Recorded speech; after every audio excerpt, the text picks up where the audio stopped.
ওবায়দুল কাদের কি কোনো একটা ইস্যু হলো, আরো গুরুত্বপূর্ণ ইস্যু বলো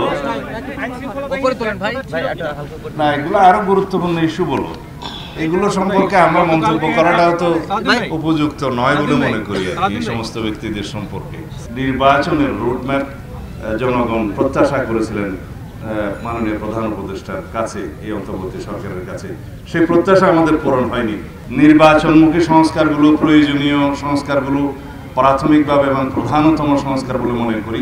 কিছু প্রাতিষ্ঠানিক সংস্কার এবং কিছু মাঠের সংস্কার প্রয়োজন আছে। সেগুলোর জন্য যে সময়টা প্রয়োজন সেটা আমরা বিশ্লেষণ করে দেখেছি যে কোনোভাবেই 4 থেকে 6 মাসের বেশি লাগার কথা নয়।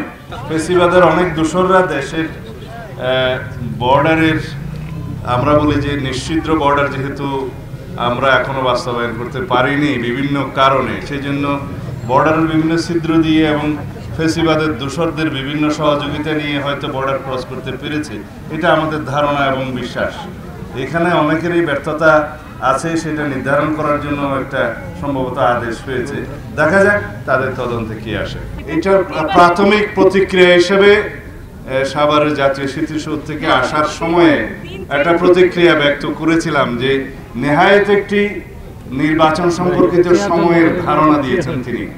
এখানে দিন, তারিখ, মাস সহ এবং নির্ধারিত প্রয়োজনীয় সংস্কার নির্বাচনমুখী এগুলো করা এবং তার জন্য প্রয়োজনীয় সময় নির্ধারণ সহ এবং একটি নির্বাচনের রোডম্যাপ জনগণ প্রত্যাশা করেছিলেন মাননীয় প্রধান উপদেষ্টার কাছে, এই অন্তর্বর্তী সরকারের কাছে। সেই প্রত্যাশা আমাদের পূরণ হয়নি। যে ঘোষণাটা এসছে গতকালকে প্রধান উপদেষ্টার পক্ষ থেকে তার প্রেস সচিব দিয়েছেন, সেটা ওনার ভাষণেরই একটি অংশ ছিল। আমরা সরকারি ঘোষণার সাথে একমত কিনা সেই বিষয়ে পরে কথা বলতে পারি, কারণ এটার সাথে যৌক্তিকতা যায় না।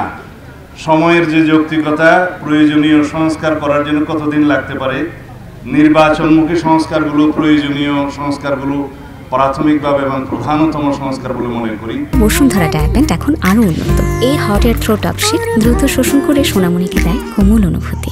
এবং এই সরকারের প্রথম এবং প্রধান দায়িত্ব হলো একটি সুষ্ঠু, সুন্দর, নিরপেক্ষ, অংশগ্রহণমূলক নির্বাচন উপহার দেওয়া।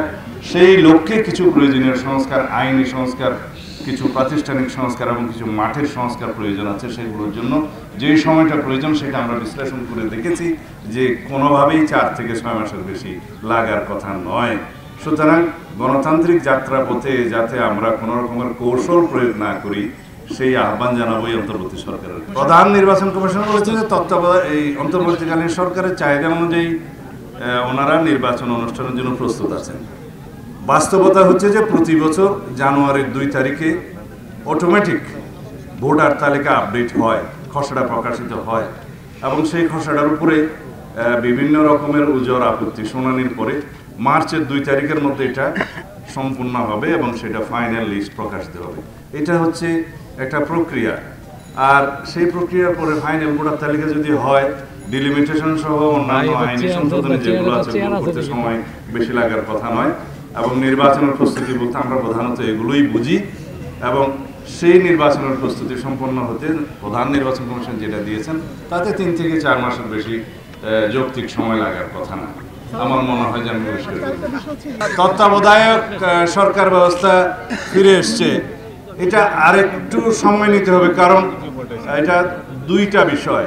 একটা হচ্ছে যে সংসদে পঞ্চদশ সংশোধনীর মাধ্যমে তত্ত্বাবধায়ক সরকার ব্যবস্থা উঠিয়ে দেওয়া হয়েছে এবং একই সাথে তার আগে সুপ্রিম কোর্টের আপিল বিভাগ একটি জাজমেন্ট দিয়েছে যেখানে তত্ত্বাবধায়ক সরকার ব্যবস্থা বিলুপ্ত করে। সেটার বিরুদ্ধে এখন রিভিউ শুনানির জন্য পেন্ডিং আছে, রিভিউ আছে এবং সেই রিভিউটা ফাইনালাইজ হওয়ার জন্য আগামী মাস পর্যন্ত সম্ভবত সময় আছে। সেইটাতে যদি জনগণের পক্ষে রায় যায়, তত্ত্বাবধায়ক সরকার ব্যবস্থা যেটা বিলুপ্ত করে একটা বিতর্কিত রায় খায়রুল হক সাহেব দিয়েছিলেন, সেটার বিপক্ষে যদি রায় যায় তাহলে একদম পাকাপোক্তভাবে তত্ত্বাবধায়ক সরকার পুনর্বহাল হবে সংবিধানে।